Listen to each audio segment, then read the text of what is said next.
As Tony Kelly of Melbourne writes today of Cromwell, when Cromwell dismissed the Rump Parliament in 1653, so spoke Cromwell, and I quote, "You've sat too long for any good you have done lately. Depart, I say, and let us have done with you. In the name of God, go." Unquote. Well, Andrews only has one tactic, alarmism, which generates fear. And so Victoria, in the middle of a third lockdown, even though 25,000 Victorians were tested on Sunday for 2 new cases, one of whom they deemed positive, even though the woman didn't test positive. But then to justify the alarmism and fear, announce other exposure sites. So the message is, look out, the Grim Reaper is coming after you. When in Australia today, there are 14 people in hospital and 99.9%, according to the World Health Organisation, and these figures are provided by Australia, 99.9% are mild. And you've never heard that figure. In the last 6 months, I'm the only person who has told you that figure. Only last Thursday I addressed this issue. Andrews said he'd made 50 improvements to the quarantine program and kept on boasting of higher standards in Victoria. A gold standard, he called it.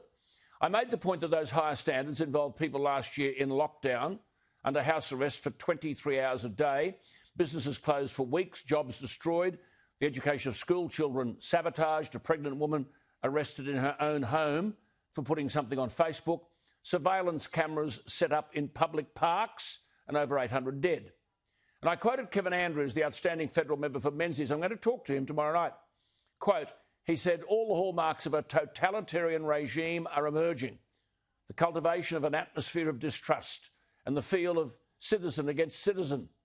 The overuse of police and regulatory powers to restrict movement. Unquote. Here we are now in lockdown again for the third time. Blame everyone else. Blame those Australians wanting to return to Australia. Blame the man who used a nebuliser in hotel quarantine when the same man insists he had detailed conversations with nurses in which he disclosed he had the device. You see, this is Andrews, citizen against citizen. But the Andrews accused man has said that on his admission to the Holiday Inn Melbourne Airport in early February, he revealed he had a medical condition. I quote him, I told them I had asthma. I told them I have respiratory issues, especially with long periods of time in air conditioning. They asked what I took. I told them a history of my medication. I said I had a nebuliser and nebules. They said, we don't have nebules, but do you have enough? And I said, yes. And that was the end of the story. He said they were more interested in interacting with my 12-week-old baby than what they were in terms of actually taking a detailed medical history, unquote. Then you've got coronavirus quarantine Victoria. Now, hang on to your hats. Here's another Andrews shambles. They say they've conducted an audit of hotel quarantine admission forms and found no record of nebuliser being declared. Coronavirus quarantine Victoria Commissioner Emma Casser said, quote, I can categorically say there is no evidence from our officers that he has raised this with our health team, unquote. Get the drift? Cover your backside. Blame an innocent man with a health condition, perhaps tell lies about him. The man's had no call from Quarantine Victoria. But as he says, they've got my number. They know exactly where I am. Well, no surprise, but the president of the AMA Victoria has said, quote, Victoria cannot be trusted to manage hotel quarantine. Why would he say that? Well, last year, the Healthcare Worker Infection Prevention and Wellbeing Task Force was set up to tackle the issue of frontline workers catching COVID-19 because up to 80% of the thousands of healthcare workers who caught COVID-19 last year in Victoria were infected at work. Now, this task force, with the unwieldy name, allegedly includes experts, hospital chiefs, WorkSafe. This bloke Sutton is on it, the Chief Health Officer, and it's chaired by the Chief Medical Officer, Professor Andrew Wilson. People everywhere. But there's another outfit called COVID-19 Quarantine Victoria with its own infection prevention and control panel. This is incompetence writ large. It's supposed to manage public health requirements in a hotel setting, in spite of the fact that you've got this task force to reduce infections on the front line and apparently constantly reviewing its practices. But then that information is not shared with COVID-19 Quarantine Victoria. The Victorian AMA President Julian Raitt said he was bewildered and gobsmacked. He said it's inexcusable. And, quote, until hotel quarantine is fully restructured, Victoria cannot be trusted to run hotel quarantine, unquote. Well, Andrews last week taking pot shots at New South Wales and boasting of higher standards re international quarantine. He said, "We will have less capacity and we'll have a different model, and I lead higher standards," unquote. But lessons from the Infection Prevention and Wellbeing Task Force are not shared with this mob, Quarantine Victoria, responsible for hotel quarantine. So what do you do when you suspect the public, after months of waking up to you? Answer: create more fear and tell untruths. Lock up 7 million Victorians in their homes, knock off businesses with multi-million-dollar losses. Thousands of people can't get married on Valentine's Day, and the cost emotionally, psychologically and financially is monumental, and not a word about compensation. The only word from Andrews is that Victoria's hotel quarantine and contact tracing systems are gold standard, which must be a euphemism for woeful. On top of 112 days of lockdown last year, again, failures in the hotel quarantine system. Mind you, where the hell's Scott Morrison and the federal government? Are you meaning to say a federal government can't protect us from incompetent people like Daniel Andrews? 17 people infected? Shut the joint down. Then psychiatric wards at 3 Melbourne hospitals were locked down today as a worker has delivered, quote, unclear results. So treat him as positive. Of course, it helps the numbers, helps the fear.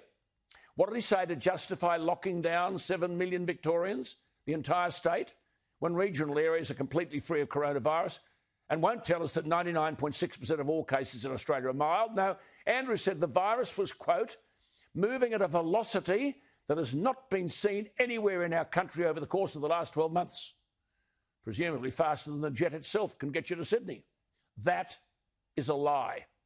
17 cases at the speed of light, or as Andrews calls it, light speed. That is a lie. The UK strain, if it did exist here, is not 70% more infectious. It's not even 50% more infectious. According to Public Health England, which is the UK's most authoritative source of data on transmission risk, a person who's infected with the UK strain will pass the virus on to 14.7% of their close contacts. So if someone in Britain had it and had 10 close contacts, 8 would not be infected.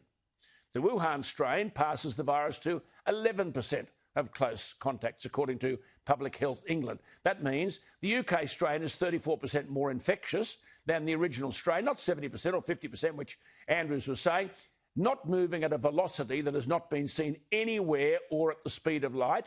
2 cases yesterday. And if it infects 14.7% of close contacts, it should be easily contained with rigorous contact tracing and limited suppression strategies, such as those introduced in a proportionate way in New South Wales, but not for Andrews. He's pulled the wrong rein, locked the state down, seeks to justify it all by striking fear and alarmism into everyone, and then exaggerate the problem with untruths. Professor Catherine Bennett is an epidemiologist with a public health background in disease outbreak management. She says, quote, if you say the UK strain is 40% more infectious, it sounds dramatic. But most people, she says, don't pass it on, as we've seen in Brisbane and Perth. She said, with a low base of cases, 17 for goodness sake, Professor Bennett says, quote, you can still keep it under control, whether it's a new variant or not. Professor Bennett says, quote, when people say to me, what do you think of this decision on lockdown? I say, look at the evidence. And what was presented on Friday, she says, putting an entire state into lockdown for 5 days did not appear proportionate.